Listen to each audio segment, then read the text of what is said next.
بسم اللہ الرحمن الرحیم۔ السلام علیکم ورحمۃ اللہ وبرکاتہ۔ اقصی کے آنسوں قسط نمبر 36۔ فلسطینی مجاہد کے ساتھ ایک شام۔ محمد بسام نجیب الطرفین فلسطینی عرب تھا۔ گورا چٹا، صحت مند جسم، لمبا قد، زبان کا کھرا، ہاتھ کا کھلا اور دل کا کشادہ۔ اس کے اعلیٰ تعلیم یافتہ عربی ادب کا دلدادہ اور جہاد سے دلی رغبت رکھنے کے سبب میری اس سے گاہے گاہی ملاقات رہتی تھی۔ وہ میری عجمی عربی سے اور میں اس کی عربین اردو سے لطف اندوز ہوتا۔ میں فلسطین کو اس کی حقیقت میں آنکھوں کی مدد سے دیکھنا چاہتا تھا، لہذا فلسطینی فدائین کی تحریک کے پس منظر و پیش منظر، ان کی قربانیوں کی تفصیلات، فلسطین کے مختلف شہروں اور مشہور تاریخی مقامات کے نام اور یہودیوں کی نفسیات کو جاننے کے لیے کریت کر اس سے سوالات کرتا، اور وہ دل جمی اور توجہ سے اپنی پر مغز اور ذہانت آمیز گفتگو کے ذریعے میرے شوق اور تجسس کی تسکین کرتا رہتا۔ اس گفتگو کا سب سے دلچسپ مرحلہ وہ ہوتا جب میرے کسی سوال سے اس کی آنکھوں میں چمک ابھر آتی اور وہ کانوں کو بھانے والی آواز میں عربی سے اردو میں اتر آتا تاکہ تفہیم میں کوئی کسر نہ رہ جائے۔ جب میں اس کی آنکھوں کو خاص انداز میں سکڑتے اور پھر ابھرتی چمک کے ساتھ پھیلتے دیکھتا تو سمجھ جاتا کہ اب مجھے اس کی مخصوص تلفظ اور دلچسپ لہجے میں بولی گئی اردو سننے میں ملے گی، اور میں اس وقت تک اس کے دلکش صوتی توازن سے محفوظ نہ ہو سکوں گا۔ ایک دن میں نے اس سے ایک ایسا سوال پوچھ ہی لیا جسے عرصے سے نوک زبان پر لاتے ہوئے مجھے حجاب مانے ہو جاتا تھا۔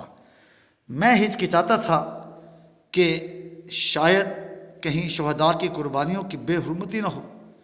یوں تو میرے پاس اس اشکال کے کئی نظریاتی جوابات تھے اور مجھے ان کے درست ہونے پر یقین تھا، لیکن میں مجاہدین کے حملوں اور ان کے رد عمل کے بارے میں فلسطینی مسلمانوں کا نظریہ خود ان کی زبان سے سننا چاہتا تھا۔ میری توقع کے مطابق اس کی خوبصورت گہری آنکھوں تھوڑی دیر کے لیے بھینچ گئی، پھر ان میں سے مجھے وہ چمک طلوع ہوتی نظر آئی جو کسی اچھے سوال پر اس کی اندرونی مسرت کی علامت ہوتی تھی۔ وہ آگے جھک کر گویا ہوا، شہادت کا یہ راستہ ہم نے خود چنا ہے، خوب سوچ سمجھ کر اور ہر پہلو پر غور کر کے۔ دراصل اس کے سوا ہمارے پاس کوئی چارہ نہیں رہ گیا تھا۔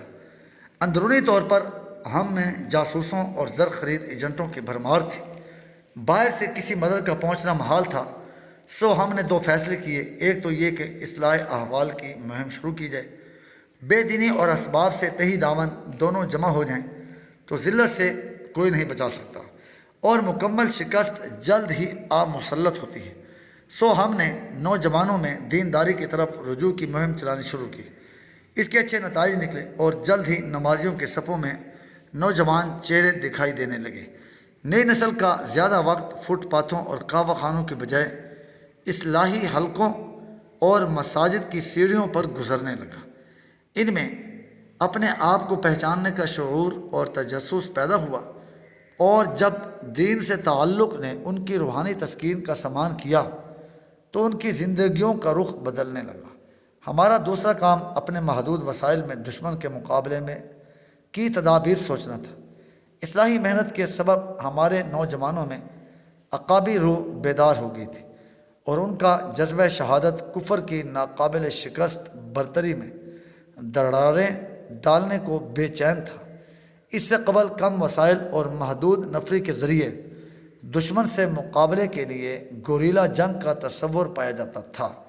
ہمارے لیے وہ بھی ممکن نہ رہی تھی، لیکن ہم ناممکن کو ممکن بنانے کی تدبیر سوچتے رہے، یہاں تک کہ مظلوموں کے رب نے ہمیں جاں باز حملوں کا راستہ سجھا دیا۔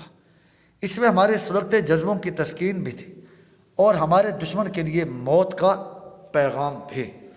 یہودیت نے آج تک اپنی حرام دولت اور شیطانی ذہنیت کے سبب صرف ہمیں نہیں، دنیا بھر کے مسلمانوں کو بلکہ تمام انسانوں کو بہت ستایا، لیکن فدائی کارروائیوں نے ان کی ساری ابلیسیت کا تانا بانا بکھیر کر رکھ دیا۔ ان کے شیطانی دماغوں کو اپنی عیاری پر فخر تھا اور وہ اس کا برملا اظہار کرتے تھے، اور اپنے دوزخی ساتھیوں ہندوؤں کو اپنے تجربات سے مدد دیتے تھے، مگر بمبار حملوں نے ان کی سٹی گم کر دی ہے۔ ان کے تھنک ٹینکس کو اتنا زبردست شاک لگا ہے کہ وہ ہکا بکا رہ گئے ہیں۔ ہمارا یہ ہتھیار ایسا ناقابل شکست ہے کہ اس کے سامنے یہودیوں کے مہلک کیمیائی اور حیاتیاتی ہتھیار بھی ناکارہ ہیں۔ اب میں آپ کے اصل سوال کی طرف آتا ہوں۔ عام مسلمان ہمارے حملوں کی کامیابی کی خبر سن کر خوش ہوتے ہیں، لیکن اس اندیشے سے دل سست کر رہ جاتے ہیں کہ اب وحشی اسرائیلی شہری آبادی کو نشانہ بنائیں گے اور نہتے مسلمان زخمی معذور یا شہید ہوں گے۔ جو زندہ بچیں گے ان کا سہارا چھن چکا ہوگا اور ان کا ٹھکانہ بلڈوزر ہو چکا ہوگا۔ یہ باتیں بظاہر ایسی ہیں کہ ہر کلمہ گو مسلمان اس سے غمگین اور رنجیدہ ہوتا ہے، لیکن ہمارے بھائیوں کو یہ حقیقت جاننی چاہیے کہ تحریک انتفاضہ یعنی عربی میں حرکت بیداری اور انقلاب کو انتفاضہ کہتے ہیں، شروع ہونے سے قبل ہماری بے سر و سامانی کے سبب فریقین کے جانی نقصان کا تناسب ایک یہودی کے مقابلے میں 10 مسلمان کا تھا۔ اس کو یہودی میڈیا فخر سے بیان کرتا تھا۔ اس عرصے میں بے شمار مسلمانوں نے مظلومیت کی حالت میں جان دی۔ جب سے انتفاضہ شروع ہوئی یہ تناسب کم ہو کر 1 اور 3 پر آ گیا۔ اب 3 مسلمانوں کی جان لینے پر یہودیوں کو اپنی 1 لاش اٹھانی پڑتی ہے۔ ہر طرح کے وسائل سے مالا مال یہودیوں کے مقابلے میں یہ تناسب اتنا قابل رشک بھی نہیں ہے، بلکہ یہ ہماری کامیابی ہے کہ ہم اپنا نقصان 1/3 تک لا کر یہودیوں کے نقصان میں مسلسل اضافہ کرتے جا رہے ہیں۔ دوسرے لفظوں میں یوں سمجھیے کہ ہم سے ہمارا وطن، گھر بار، مال و اسباب تو چھین ہی گئی تھی، اور یہودی ہمیں لاشوں کا تحفہ دے کر فلسطین ہتھیانے پر تولے ہوئے تھے۔ اب ہم نے یہ فیصلہ کرنا تھا کہ یہودیت کو چرکا لگا کر اس دنیا سے جائیں یا ان کے گھاؤ سہتے سہتے جان دیں۔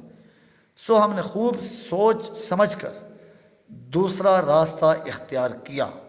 اس لیے بسام کی گہری آنکھوں کی خوبصورت چمک مزید روشن ہو گئی اور وہ اپنے مخصوص لہجے میں اپنی بات میں وزن ڈال کر بولا، اس واسطے آپ لوگ ہم سے آنسوؤں کے ذریعے ہمدردی نہ کیا کریں۔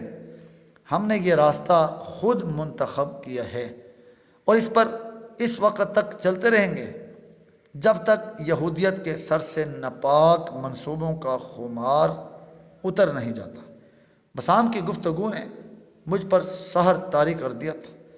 تحریک انتفاضہ کے دوسرے مرحلے کے 2 سال مکمل ہونے پر میں نے فلسطینی شہداء اور اسرائیلی مرداروں کا موازنہ کیا تو مجھے اس کے دھیمے لہجے میں کی گئی وہ پر اعتماد باتیں یاد آ گئیں جو اس نے میرے پاس اس سوال کے جواب میں کہی تھی، جو اکثر لوگوں کے دل میں کھٹک پیدا کرتا ہے کہ فلسطینی جان بازوں کے حملوں کے جواب میں بالآخر نقصان مسلمانوں کو ہی اٹھانا پڑتا ہے، پھر ان سے فائدہ کیا؟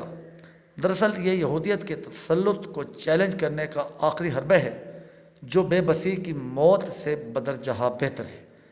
عزت کی زندگی ممکن نہ ہو تو شہادت والی موت سے بڑھ کر سعادت والی کوئی چیز نہیں۔ پھر اس سے یہودی معیشت کو زبردست نقصان پہنچتا ہے اور یہودیوں کی جان ان کے مال میں اٹکی ہوتی ہے۔ نیز تحریک انتفاضہ سے قبل دنیا بھر کے یہودیوں کی مقبوضہ فلسطین کی طرف نقل مکانی میں بے تحاشا اضافہ ہو گیا تھا، اور ہر 6 مہینے بعد نئی یہودی بستیوں کی تعمیر کا اعلان ہو جاتا تھا۔ اب نہ صرف یہ کہ یہ سلسلہ رک گیا اور موت کے خوف سے عدم ہوئے یہودی سابقہ آبادیوں کے گرد حفاظتی دیواریں تعمیر کر رہے ہیں، بلکہ عرض موعود میں سکونت ان کے لیے ایسا ڈراؤنا خواب بن گیا ہے جس کی دہشت سے وہ اسرائیلی حکومت کی ترغیبات کے باوجود ترک سکونت کر کے اپنے سابقہ ممالک کو واپس جا رہے ہیں۔ اس بات پر شکر ادا کرتے ہیں کہ انہوں نے ارض فلسطین پر آباد ہونے کے بعد جذبات میں آ کر اپنے سابقہ ملکوں کے پاسپورٹ پھاڑے نہ تھے۔